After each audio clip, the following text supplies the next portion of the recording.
안녕하세요. 대성마이맥 송희진입니다. 우리 오늘 이제 새로운 강의 이야기를 해보려고 하는데 제목부터 확 느껴지죠. 필수 고전 20곡에 말 그대로 꼭 여러분들이 배워야 되는 고전시 20개를 배워보자 라고 하는 거예요. 뭐 내신이든 수능이든 상관없어요. 어쨌든 여러분들이 고등국어를 공부하는 과정에서 이 정도 고전시 20개는 꼭 공부해야 되지 않겠느냐라는 20개를 수업하는 거고요. 표지가 이제 이렇게 생긴 게 마치 부루마블 하듯이 윷놀이 하듯이 여러분들이 이 20개를 한 바퀴 싹 돌면은 고전시는 어느 정도 완성된다라는 의미를 담아서 표지는 이렇게 만들었고요. 이걸 이제 들어야 되는 학생들부터 한번 이야기를 해보자. 일단 첫 번째로 나이나 학년은 중요하지 않습니다. 내가 여기서 고1, 2, 3부터 N수까지 가능하다라고 해놨는데 예비 고1 친구들이 들어도 상관없고요. 누가 들어도 상관이 없어요. 다만 이 1번보다는 2번, 3번, 4번에 해당하는 학생들을 위해서 만든 강의다라고 생각을 해주셔야 돼요.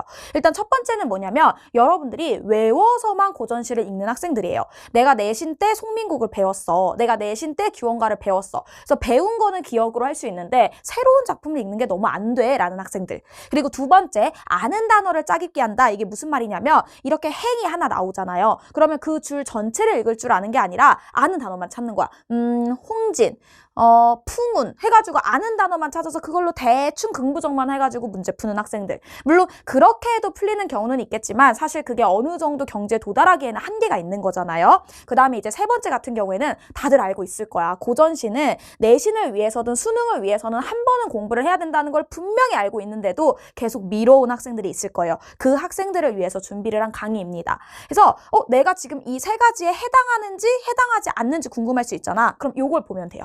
이건 내가 이제 교재의 일부를 이렇게 잘라가지고 가지고 온 건데 지금 내가 이렇게 세 줄을 가지고 왔죠. 요 시조를 보자마자 바로 읽고 해석이 되면은 안 들으셔도 괜찮을 수 있어요. 뭐 그래도 듣고 싶으면 듣는 거지만 근데 만약에 지금 딱 이걸 봤어. 근데 읽는데 잘 읽히지 않거나 그러니까 아는 단어만 찾는 거 말고 읽었는데 제대로 읽히지 않는다거나 나 지금 단어가 모르는 게 너무 많은데 하는 학생들이 분명 있을 수 있겠죠. 그 학생들은 들으셔야 된다라고 생각을 해주시면 됩니다.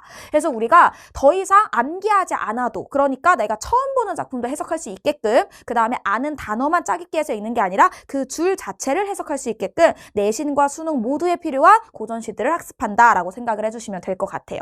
그래서 교재가 어떻게 생겼냐면 맨 처음에 바로 작품 20개를 해석하는 걸로 들어가는 게 아니라 일단 여러분들이 읽을 수 있어야 되잖아. 그래서 읽는 방법부터 가르칠 거예요. 어떤 단어가 나오면 혹은 어떤 글자가 나오면 어떻게 대처를 하세요 라고 해서 그거를 실제로 연습하기까지 해보면서 여러분들이 고전시가를 읽어내는 방법부터 진행을 하게 될 거고요. 그 다음에 이제 작품 해석으로 들어갈 건데 기본적인 해석은 내가 이미 해놨어요. 현대어 풀이도 넣어놨고 기본적인 이제 해석들을 넣어놨기 때문에 여기다가 이제 덧붙여서 내가 수업을 해줄 거고 왼편에는 이제 기본 개관 그러니까 이게 어떤 작품이고 주제가 뭐고 어떤 표현법들이 쓰였다라고 정리된 게 있을 거고요. 우리가 한 작품을 하고 나면은 OX 문제가 10문제 정도 깔려 있을 거예요. 그거를 통해서 점검하는 것까지 해본다라고 생각을 해보시면 됩니다. 그럼 이렇게 우리가 작품을 해석하는 그 20개가 어떤 작품들이냐라고 했을 때 목차가 이렇게 될 거예요. 근데 내가 이렇게 구성을 한 것도 다 의미가 있었는데 일단 맨 처음부터 9번째까지 작품은 모두 자연친화로 이루어져 있어요.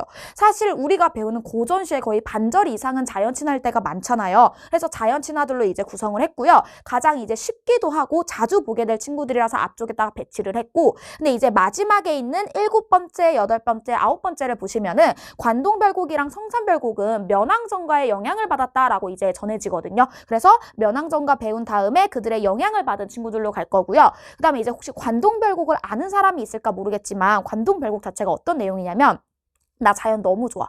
자연 너무 좋은데 임금님이 시킨 일도 해야 돼. 어떡하지 하다가 일단은 임금님이 시킨 일 해야지 하고 유교적인 도리를 다 하러 떠나는 그런 내용이거든요. 그래서 그 관동별곡의 맥락을 이어받아서 자연친화 다음에 나오는 10번과 11번은 자연친화와 정계 진출 사이에서 고민하는 작품이다라고 생각을 해주시면 돼요. 한거 18곡 같은 경우에는 여러분들이 많이 못 들어봤을 수도 있어. 근데 한거 18곡은 수능에 3번이나 출제가 된 만큼 평가원이 굉장히 좋아하는 작품이기도 하고요. 그렇기 때문에 꼭 평가원이 아니더라도 교육청이나 사설에서도 종종 나오는 작품이기 때문에 얘네를 10번, 11번을 배치를 했어요. 그 다음에 이제 12, 13, 14는 아주 유명한 친구들이죠. 애정을 다루는 거예요. 물론 이 애정은 12번과 13번에 있는 삼인곡, 송민곡은 실제 남녀 간의 사랑이 아니라 임금과 신하 사이의 충을 남녀 간의 사랑으로 바꾼 충진연주지사이기는 하지만 어쨌든 세 가지 다 애정을 다룬다는 측면에서 애정 관련 시들에서 이야기할 것들이 있어서 이렇게 묶어놨고요. 그 다음에 이제 15부터 18까지는 수학까지는 좀 기타로 묶여요. 물론 여기서도 더 디테일하게 묶자면 누항사랑 탄군가는 둘 다 마찬가지로 가난에 대해서 한탄을 한다라는 거에서 공통점이 있다고 볼 수 있거든요. 근데 내가 이 4개를 묶은 이유가 이 4개가 모의고사에는 종종 나오는데 여러분들 교과서에는 잘 실려있는 경우가 많이 없어요. 그래서 내신을 공부하는 거로는 잘 대비가 되지 않는다. 근데 이게 시험에 나오면 여러분들이 워낙 해석을 잘 못하는 작품들이어가지고 이 4개를 기타로 묶었고요. 마지막으로 19번, 20번 같은 경우에는 우리 지금 학문을 하는 거잖아. 그래서 학문이 얼마나 중요한 것인가를 얘기하면서 마무리를 짓고 싶어서 학문과 관련된 두 작품을 마지막으로 이제 잡았습니다. 해서 우리가 이렇게 20개의 작품을 수업하게 된다라고 보시면 되고요. 강의 수는 중간중간에 이제 작품은 하나지만 2개 강으로 나눠질 때도 있을 것 같고 앞에 고전시 읽는 법도 진행을 해야 되기 때문에 25강으로 예상을 하지만 조금 줄어들거나 조금 늘어날 수는 있다라는 거. 그 다음에 이제 추천하는 공부 시기는 학년은 상관없으나 겨울방학이나 여름방학에 좀 컴팩트하게 몰아서 듣는 거를 추천을 해요. 막 5개월, 6개월에 거쳐서 이렇게 걸쳐서 들으면은 좀 효과가 떨어지는 강의고 최소 2달에서 한두 달 정도 안에 이렇게 좀 임팩트 있게 들었으면 좋겠기 때문에 방학 시즌을 사용해서 듣는 거를 추천드립니다. 물론 뭐 내신 기간에 우리 선생님이 이번에 이거 진도 나간댔는데 해서 듣는 것도 상관은 없겠죠. 예상되는 질문이 있어서 이야기를 해볼게요. 어휘는 따로 공부해야 되나요? 왜냐면 고전시를 다루고 있기 때문에 어휘에 대한 질문이 있을 수 있을 것 같아요. 근데 여러분 내가 앞에서도 얘기했지만 목차를 이렇게 내가 주제별로 묶어서 구성을 했잖아. 그 이유가 뭐냐면 주제별로 하면서 내가 자연 친화에서 이런 단어가 주로 나오고 자연 친화에서 나오는 이런 단어는 이렇게 취급을 해야 돼 라는 거를 같이 수업을 해줄 거예요. 그렇기 때문에 어휘는 따로 암기를 한다기보다는 수업을 듣다 보면은 내가 알려주는 어휘들만 여러분들이 체화를 하셔도 크게 무리는 없을 것이다 라고 생각을 합니다.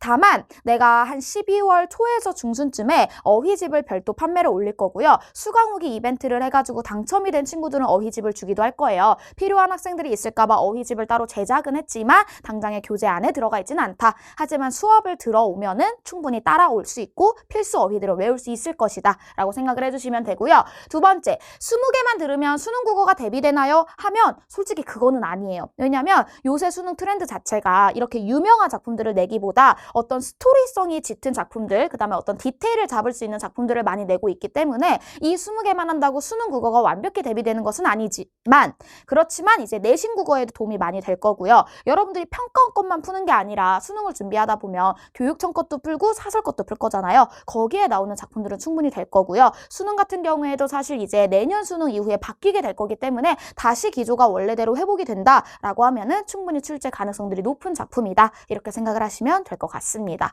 해서 뭐 요 정도면 설명은 짧게 한 것 같고 일단 여러분들이 뭐 맛보기 강의를 들어보거나 초반에 좀 들어보고 본인한테 잘 맞는지 생각을 해서 꼭 고전시를 한번 마스터를 해서 여러분들 내신에도 그리고 수능에도 좋은 대비가 되기를 바라겠습니다. 우린 이제 수업에서 만날게요. 안녕.